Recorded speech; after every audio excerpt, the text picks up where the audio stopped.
ప్రస్తుతం మన యొక్క ఆశీర్వాదం ఏంటి? దేవుడు ఈ యొక్క శరీరాన్ని ఇచ్చాడు. ఈ శరీరం కొరకు ఈ యొక్క శరీరానికి రక్షణ ఇవ్వడానికి, ఈ యొక్క శరీరంలో ఉన్న ఆత్మకు అనగా ఆయన జీవాత్మ అనేది మనలో ప్రవేశించింది కనుక ఆ జీవాత్మ కొరకు మనం ఏంటంటే ఆయన మన కొరకు ప్రాణం పెట్టాడు, రక్తం కాచాడు. రక్తం కాచడమే కాకుండా మనలను ఈ యొక్క శరీరమును ఎప్పుడైతే యేసుక్రీస్తుని సొంత రక్షకుడిగా మనము హృదయంలో ఆహ్వానించి మన జీవితంలో ఆహ్వానించి ఈ లోకములో ఆయన కోసం నమ్మకమైన సాక్షిగా మనము నిలబడినప్పుడు దేవుడు మనల్ని నీతిమంతులుగా తయారు చేశాడు, నీతిమంతులుగా తీర్చాడు.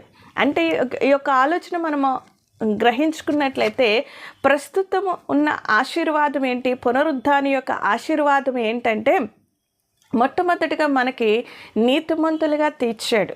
అయితే భవిష్యత్తులో ఉన్న ఆశీర్వాదం ఏంటంటే 1 కొరింథీ